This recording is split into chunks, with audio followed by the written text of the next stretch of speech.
Hi అండి. మీరు ఎప్పుడైనా బీన్స్‌తో కర్రీ తిన్నారా? తింటే కనుక కామెంట్ చేయండి. ఒక్కసారి అయితే ఇలా ట్రై చేయండి. బీన్స్ కొబ్బరికూర కర్రీ చాలా బాగుంటుంది. అది ఎలా చేయాలని ప్రాసెస్లోకి వెళ్ళిపోదాము. ముందుగా అయితే బీన్స్ అయితే తీసుకుని చక్కగా అయితే వాష్ చేసుకోవాలి. ఇలాగా కర్రీ చేయాలి అనుకుంటే ముందు రోజు కట్ చేసుకుంటే నెక్స్ట్ డే మార్నింగ్ బేగా పని అయితే అయిపోతుంది. దీన్ని నేనైతే కత్తెరతో అయితే కట్ చేస్తాను. ఇదిగోండి కట్ చేస్తే ఇన్ని ముక్కలు అయితే వచ్చాయి. మార్నింగు శుభ్రంగా దీన్ని వాష్ చేసుకుని కొంచెం వాటర్ వేసి కుక్కర్లో పెట్టి ఒక 2 విజిల్స్ వస్తే చాలు, చక్కగా అయితే ఉడికిపోతాయి. కొంచెం వాటర్ వేయండి, ఎక్కువైతే వేయక్కర్లేదు. ఇలా కుక్కర్ పెడితే త్వరగా అయితే ఉడికిపోతుంది. బయట అయితే కొంచెం ఎక్కువసేపు పడుతుంది కాబట్టి ఇలా కుక్కర్లో పెడితే చక్కగా ఉడికిపోతుంది. ఇదిగోండి కుక్కర్ విజిల్ వస్తుంది, చల్లారిపోయాయి. దీన్ని అయితే ఇప్పుడు బయటికి తీసాను. అలాగే ఒక ఉల్లిపాయ అయితే ముక్కల కింద అయితే కట్ చేశాను. అదేవిధంగా ఒక ప్యాన్ పెట్టి అందులోని కొంచెం ఆయిల్ వేసాను. అది వేడెక్కిన తర్వాత ఆవాలు, జీలకర్ర, ఎండుమిరపకాయలు వేసాను. పోపు అయితే వేగుతుంది.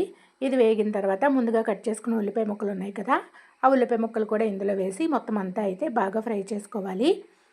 బ్రౌన్ కలర్ వచ్చేంత వరకు వేగనివ్వండి. ఉల్లిపాయ వేగితే మంచి టేస్ట్ అయితే వస్తుంది. ఇది త్వరగా వేగాలి అంటే కొంచెం సాల్ట్ అయితే వేయండి, త్వరగా అయితే వేగిపోతుంది. ఇదిగోండి ఇప్పుడు ఇది వేగింది కదా, ముందుగా మనము ఉడకపెట్టుకున్న బీన్స్ ఉన్నాయి కదా, ఆ బీన్స్ అయితే ఇందులో వేస్తాను. ఇందులోని తగినంత సాల్ట్, కొంచెం పసుపు వేసి మొత్తం అంతా అయితే ఒక్కసారి అయితే కలపండి.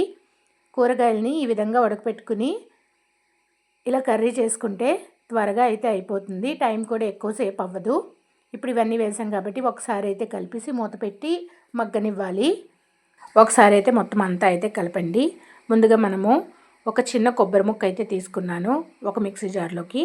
దాన్ని చిన్న చిన్న ముక్కల కింద అయితే కట్ చేస్తాను. దాన్ని అయితే ఇప్పుడు మిక్సీ చేస్తున్నాను. కూర అయితే వేగిపోయింది. లాస్ట్లో అయితే కారం వేయండి. అలాగే ముందుగా మనము మిక్సీ చేసుకుని కొబ్బరి కూర ఉంది కదా, ఆ కొబ్బరి కూర కూడా ఇందులో వేసి మొత్తం అంతా అయితే ఒక్కసారి కలపండి. చాలా బాగుంటుంది టేస్టు. ఇందులోని ధనియాల జీలకర్ర పొడి కూడా కొంచెం వేయండి, టేస్ట్ అయితే సూపర్గా ఉంటుంది. ఇది అన్నంలోకి బాగుంటుంది, లేదు అంటే చపాతీలో కూడా చాలా బాగుంటుంది. ఇందుకు మీరు ఎప్పుడైనా ఈ కర్రీని ట్రై చేశారా? ట్రై చేస్తే కనుక కామెంట్ చేయండి. ఈ వీడియో కనుక మీకు నచ్చితే లైక్ చేయండి, షేర్ చేయండి, సబ్స్క్రైబ్ చేయండి. పక్కనే హైప్ ఉంటుంది, హైప్ కూడా ఇవ్వండి. ఇందుకు మీరు ఈరోజు ఏ కర్రీ చేసుకున్నారు అది కూడా కామెంట్ చేయండి. బీన్స్తో ఇంకేం కర్రీస్ చేసుకుంటారు అది కూడా కామెంట్ చేయండి. బీన్స్ ఎక్కువగా మనము బిర్యానీలోకి అయితే వేసుకుంటాం కదా, ఫ్రైడ్ రైస్లు ఎక్కువగా వాడతారు. నేనైతే ఈ విధంగా కర్రీ కూడా చేస్తాను. మీరు ఎప్పుడైనా ఈ కర్రీ తిన్నారా? తింటే కనుక కామెంట్ చేయండి. ఈ వీడియో కనుక మీకు నచ్చితే లైక్ చేయండి, షేర్ చేయండి, సబ్స్క్రైబ్ చేయండి.